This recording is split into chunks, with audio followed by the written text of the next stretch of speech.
Assalamualaikum warahmatullahi wabarakatuh. Waalaikumsalam Alhamdulillah. warahmatullahi wabarakatuh. Wassalatu wassalamu ala sayyidil mursalin, sayyidina maulana Muhammadin wa ala alihi wa sahbihi wa man sara ala nahjihi ila yaumiddin wa ba'du. Baik Pak Yusuf, terkait tadi yang ditanyakan. Jadi menanggapi apa yang sudah dipaparkan oleh Robitul Alawiyah dalam dalam diskusi tadi siang sampai sore ya. Jadi ini yang perlu digarisbawahi sebelum membahas masalah syuhra wal istifadhah itu. Ya, ini saya melihat bahwa ya kajian masalah nasab itu ya itu juga beberapa kali sudah dibahas dan diulang-ulang, itu tidak bisa lepas dari persoalan hawas ya, karena ilmu apapun itu kalau sudah menjadi disiplin pasti ada unsur asabit dan mutahawil, ada unsur yang tetap dan juga ada unsur yang berubah ya, termasuk dalam ilmu nasab ada nyebut dengan kaidah kuliah, ada yang nyebut dengan kaidah juz'iyah. Apapun penyebutannya ya, ilmu itu sebelum menjadi disiplin tentunya hanya berbentuk informasi ya, hanya berbentuk lembaran-lembaran informasi dan kemudian berkembang menjadi disiplin ilmu. Walaupun ilmu nasab sendiri ya di Indonesia tidak tidak dikenal ada kampus yang memiliki jurusan ilmu nasab. Namun demikian, ya istilah-istilah seperti syuhra wal istifadhah dan sebagainya, itu ketika merujuk kepada nasab itu secara ontologis, ya secara hakikat atau dari persoalan nasab itu kan persoalan genetik ya, hubungan darah. Ya, al-asl dan far'a itu diartikan hubungan darah. Ini tentunya berbeda dengan al-asl wal fara' dalam kajian usul fikih ya, nalar-nalar rasionalisme itu sangat berbeda. Nah, dalam kajian al-hawas, persoalan indrawi itu kan kembali kepada syahadah. Ya, kembali kepada persaksian. Ya, ketika seseorang punya anak, ya mereka banyak yang menyaksikan, tentunya itu kan bisa dikatakan syuhra istifadhah.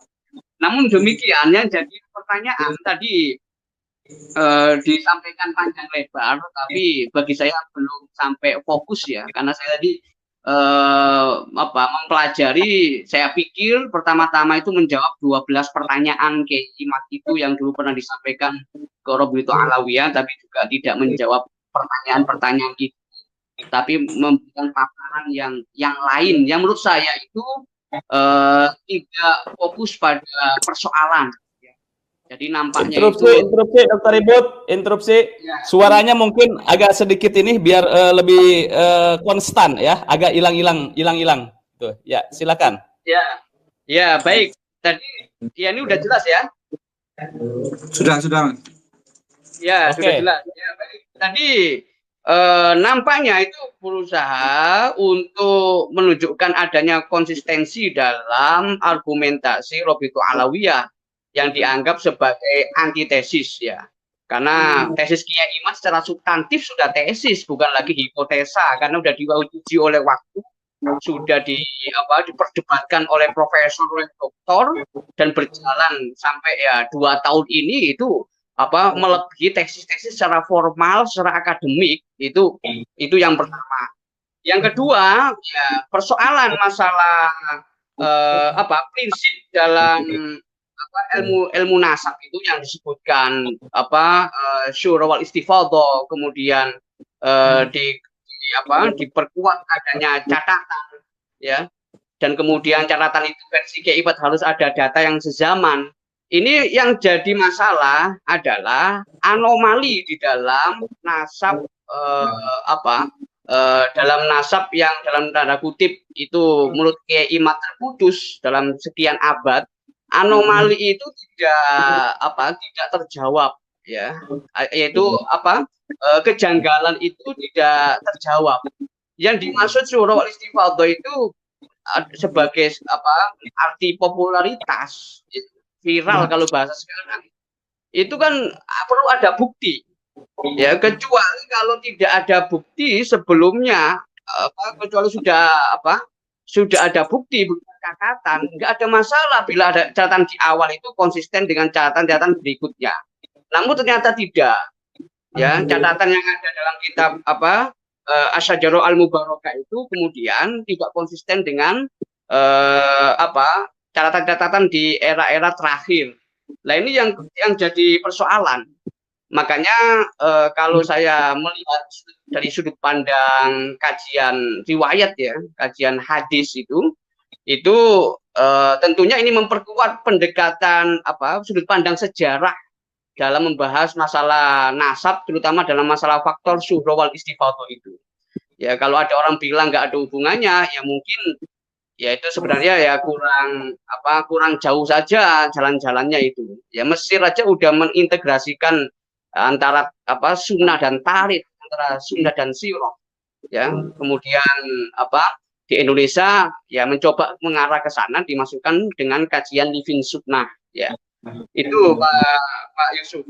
Jadi kalau tadi dibahas ya, masalah nasab itu punya tingkatan-tingkatan, ada sahihun nasab, ya ada masyhurun nasab, ada majhulun nasab, ada maskukun nasab, ada mardudun nasab, ada tahtal bahr, ada mat'unun nasab.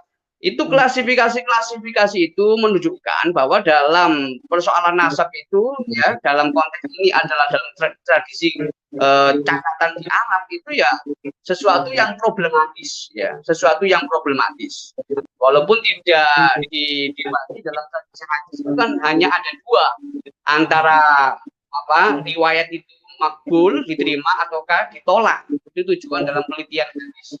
Nah, dalam masalah nasab ini disebutkan nasab itu akan ditolak ketika akan disebut mardud kalau satu kabilah itu menolaknya.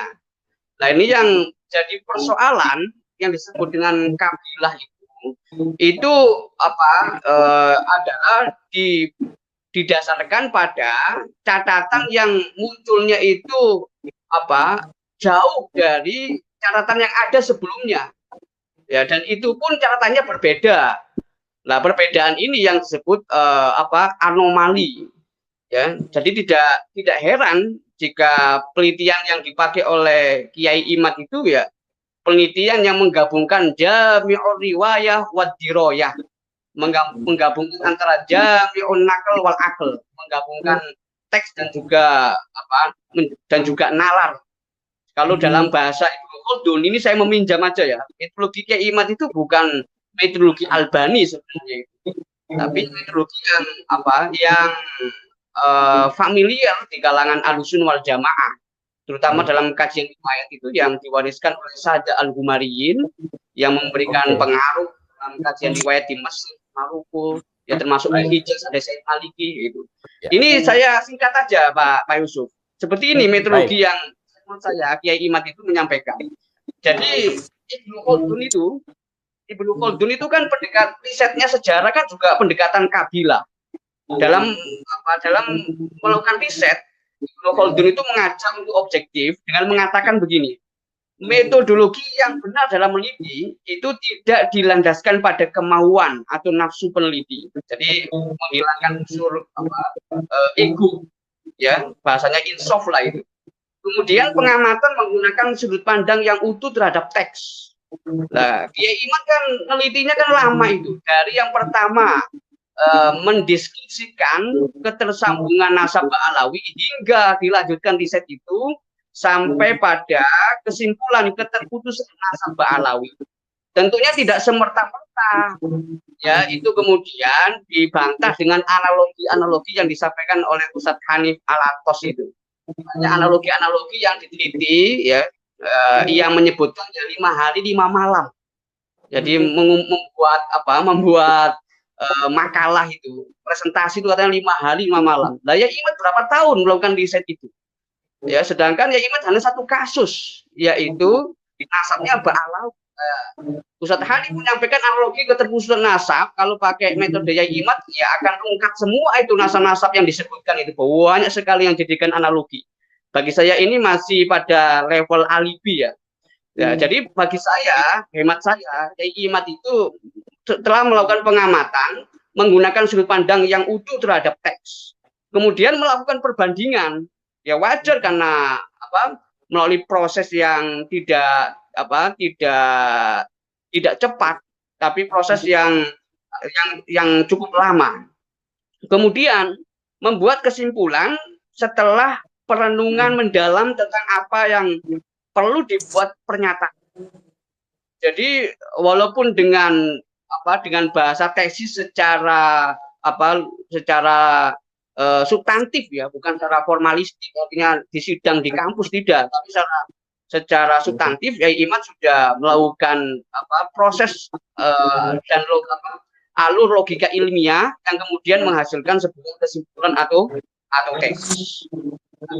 Setelah itu Kiai Imad itu menemukan relevansi dengan karakter lingkungan ya, dan menemukan hubungannya dengan kondisi zaman. Ini yang luar biasa. Ini yang tidak dijawab dalam diskusi tadi siang oleh Robito Alawiyah itu. Dan banyak mengangkat persoalan-persoalan masalah moral seperti kebencian kepada Ahlul Bait, kepada Habib, seperti to'an kepada nasab Ahlul Bait. Itu kan bukan persoalan inti yang dimaksud oleh Kiai Imad itu. Tetapi yang dimaksud Kiai Imad itu adalah bagaimana logika dalam ilmu nasab itu. Karena sebagai ilmu tentunya ada yang berkembang. Ya mengikuti logika ilmiah. Karena ilmu itu sebelumnya nggak ada, dalam tanda kutip belum ditemukan. Kemudian ilmu itu sedikit, kemudian ilmu itu banyak, kemudian direkonstruksi menjadi disiplin. Jadi ilmu ada prosesnya. Apalagi ilmu nasab yang di pesantren juga tidak dikaji, ya mungkin hanya pesantren tertentu atau di kampus juga tidak dikaji. Oleh karena itu yang disebut dengan ilmu nasab itu apa? Apakah yang dimaksud itu hanya sebuah kitab yang berisi lembaran informasi ataukah sebuah disiplin? Nah ini kebenaran mencari jalannya sendiri. Kalau saya meminjam bahasanya Gus Muafik itu, dan kebenaran itu tidak ditentukan oleh orang-orang yang sudah terkenal, ya, tetapi dari konsistensi yang diuji oleh waktu dan juga oleh para ahli. Nanti lihat saja itu bagaimana ending dari diskursus nasab ini. Karena bagi saya Imad sudah mencoba melakukan berbagai nalar, ya mencoba membangun konklusi yang itu bagi saya prosesnya tidak bertentangan dengan seperti yang disampaikan oleh Ibnu Khaldun. Ini persoalan tadi masalah syu'ur wal istibato. Jadi kalau nggak ada missing link, nggak ada kekosongan, oke, tapi kan ada kekosongan berabad-abad. Yang kedua, kalau nggak ada catatan sebelumnya, oke, nggak ada masalah, ada catatan baru yang didasarkan pada syu'ur wal istibato, nggak ada masalah. Oleh karena itu, karena ada problem seperti itu, maka syu'ur wal istibato itu butuh alat,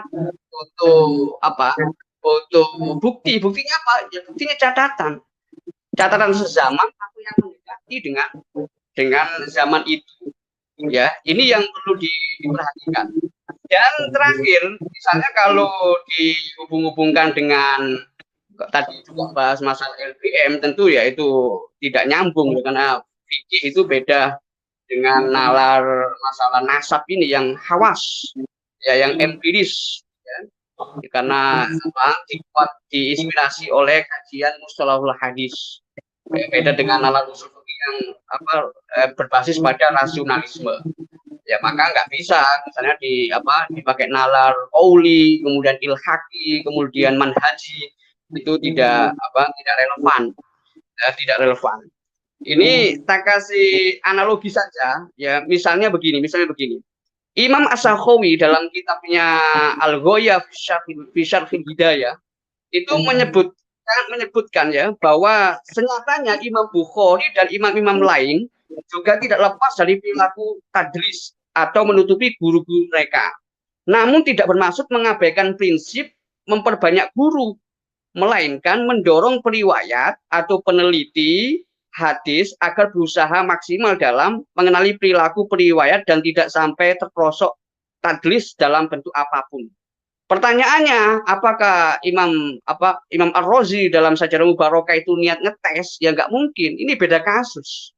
Beda kasus dengan dalam tradisi hadis, seorang perawi sengaja menutupi gurunya ya agar orang setelah beliau itu melakukan penelitian. Ya, itu ada unsur kesengajaan.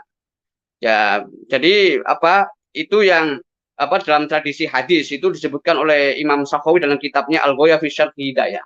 Tapi dalam Sajarah Mubarakah tidak mungkin ada niatan untuk menyembunyikan nama seseorang, apalagi berkaitan dengan nasab anak. Kalau anak kan secara persaksian syahadah itu kan lengkap dari mulai ibu hamil, ya, kemudian melahirkan, kemudian kalau Islam itu ada akikoh dan sebagainya. Nah, itu tentunya tidak bisa main-main dalam masalah pencatatan itu. Ini yang perlu digarisbawahi. Kemudian yang terakhir soal masalah